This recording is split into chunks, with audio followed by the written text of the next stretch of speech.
எல்லாருக்கும் வணக்கம். இது உங்கள் ஆர்எஸ்டி கிச்சன் வேர்ல்ட். நம்ம இன்றைக்கி பார்க்க போகிறது மீல் மேக்கரை ஆட்டுக்கறி சுவையில் எப்படி செய்யலான்றதை நம்ம பார்க்க போகிறோங்க. அதுக்கு ஃபஸ்ட்டு நம்ம இந்த மீல் மேக்கரை சுடு தண்ணியில் போட்டு நல்லா ஒரு கொதி வந்ததும் மூடி வச்சிடலாம்.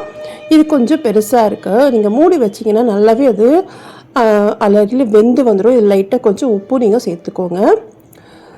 மூடி வச்சுட்டு நம்ம அப்படியே ஒரு 5 நிமிஷம் வச்சிடலாம். இதை பார்த்திங்கன்னா நல்லா புழிஞ்சு எடுக்கணும் இல்லையா? அதுக்கு நான் என்ன பண்ண போகிறேன் பார்த்திங்கன்னா, இது மாதிரி ஒட்டையாக இருக்கிற ஏதாவது ஒரு பாத்திரம் நீங்கள் எடுத்துக்கோங்க. எடுத்துகிட்டு நம்ம இதில் இதை போட்டுக்கலாம். இப்போ நான் இதை போட்டுக்கிறேன். போட்டுட்டு அந்த கிண்ணம் இருக்குல்லையா, அந்த கிண்ண சைஸ்க்கு இருக்கிற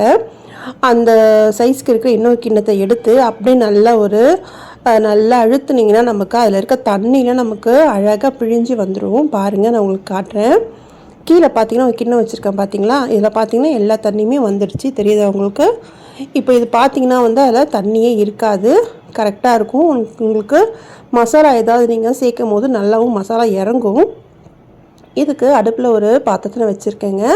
இதுக்கு ஒரு தக்காளியில் நான் அரைச்சிக்கிறேன். தக்காளியை ஒரு தக்காளி சேர்த்துட்டு கொஞ்சமாக இஞ்சி பூண்டு நான் சேர்த்து நல்லா அரைச்சிக்கிறேங்க. இது பார்த்திங்கன்னா ஒரு 2 பேருக்கு செய்கிறேன், அதனால் நான் ஒரு தக்காளி பெருசாக நான் எடுத்திருக்கேன். இது பார்த்திங்கன்னா பெங்களூர் தக்காளி, அதனால் 1 பெருசாக நான் எடுத்திருக்கேங்க. இப்போது அடுப்பில் ஒரு கடாய் வச்சுட்டு அதில் ஒரு டேபிள் ஸ்பூன் இல்லை 2 டேபிள் ஸ்பூன் எண்ணெய் சேர்த்துக்கோங்க. சேர்த்துட்டு பட்டை லவங்கம் இதை சேர்த்து நல்லா பொரிஞ்சு வரட்டும். இது கூட ஒரு ஸ்பூன் சோம்பு, அதாவது ஒரு ஸ்பூன்னா சின்ன ஸ்பூனில் நீங்கள் சேர்த்துக்கோங்க. சேர்த்துட்டு ஒரு பெரிய வெங்காயத்தை கட் பண்ணி எடுத்துக்கோங்க. அதையும் நான் சேர்த்து நல்லா அதை வதக்கிக்கிறேன். இப்போ பார்த்திங்கன்னா அது நல்லா வதங்கி வரட்டும். இது பார்த்திங்கன்னா நம்ம தண்ணி நல்லா பிழிஞ்சு எடுத்ததால் என்ன ஆகும்னா, அந்த மீல் மேக்கர் அந்த மசாலா நல்லா இறங்குங்க, நல்லாவும் இருக்கும். நீங்கள் கொஞ்சம் பெருசாக வாங்கிட்டீங்க அப்படின்னும் போது ஒரு 5 நிமிஷம் நல்லா அதை தண்ணியில் ஊற விடுங்க, சுடு தண்ணியில். அப்போ நமக்கு நல்லாவே அது பெருசாக நமக்கு அது வெந்து வரும். அதுக்கு தான் நான் சொல்கிறேன். இப்போ பார்த்திங்கன்னா இதுக்கு தேவையான உப்பு, ஒரு 1/4 ஸ்பூன் மஞ்சத்தூளும் சேர்த்துக்கிறேன். சேர்த்துட்டு நம்ம இப்போது அதை வதக்கிக்கலாம். இப்போ இன்னும் ஒரு டிப் மாதிரி நான் உங்களுக்கு சொல்கிறேன் பாருங்கள். சப்போஸ் நம்ம இது மாதிரி தேங்காவோ இல்லைன்னா ரசத்துக்கு எதாவது அரைக்கும் போது நம்ம மேலில் இருக்க அந்த மிக்ஸி ஜாரில் இருக்க அந்த மேல் பக்கம் இருக்கிற அந்த மூடியில் எல்லாமே ஒட்டிக்கும் இல்லையா? அதுக்கு நீங்கள் தண்ணி கொஞ்சமாக சேர்த்துட்டு இது மாதிரி குலுக்குனீங்கனாலே போதுங்க, மேலே இருக்கிறதுலாம் தானாகவே வந்துடும். கண்டிப்பாக இந்த டிப் உங்களுக்கு யூஸ்ஃபுல்லாக இருக்கும்னு நினைக்கிறேன். இப்போ இதில் 2 ஸ்பூன் மிளகாத்தூள் சேர்க்குறேன். இது பார்த்திங்கன்னா வீட்டில் அரைச்ச மிளகாத்தூள் தாங்க.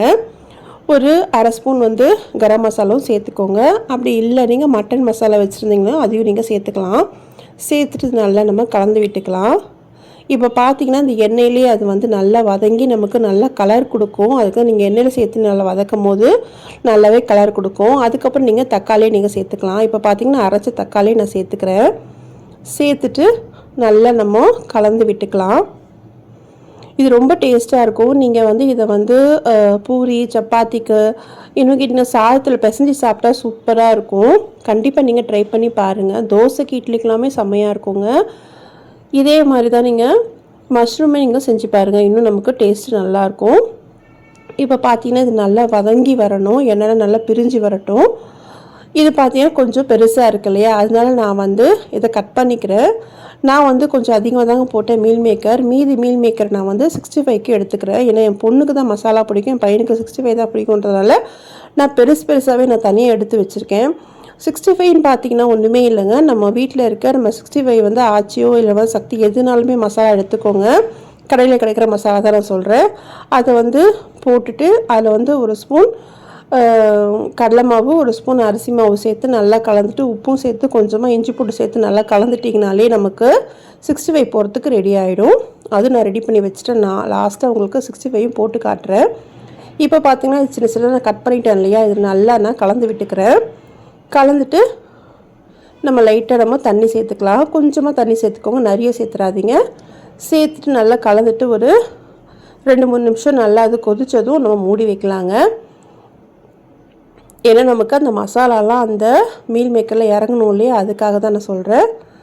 இது மாதிரி நல்லா கலந்து விட்டுட்டு மூடி வச்சுருங்க. இந்த சமயத்தில் நீங்கள் டேஸ்ட்டு பார்த்துக்கோங்க. உப்பு மிளகாத்தூள் ஏதாவது தேவைன்னா நீங்கள் போட்டுக்கலாம். நான் மூடி வச்சுக்கிறேன். ஏன்னா நமக்கு மீல் மேக்கர் ஃபஸ்ட்டே வெந்துடுச்சு. இப்போ நம்ம இந்த பச்சை வாசனை அந்த இதெல்லாம் போகணும். அதான் இப்போ பார்த்தீங்கன்னா 65 வந்து இந்த மாதிரி கலந்து வச்சுட்டேன். இது வந்து கட் பண்ணலைங்க, பெருசாகவே நான் வந்து அப்படியே நான் கலந்து வச்சுருக்கேன். இப்போ இது வெந்து வந்ததும் நான் உங்களுக்கு காட்டுறேன்.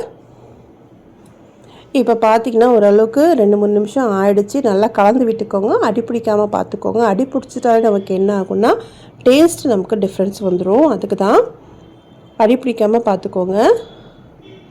இப்போ இது மாதிரி நல்லா 2-3 தடவை நல்லா கலந்து விட்டுட்டு நான் திருப்பி மூடி வைக்கிறேங்க.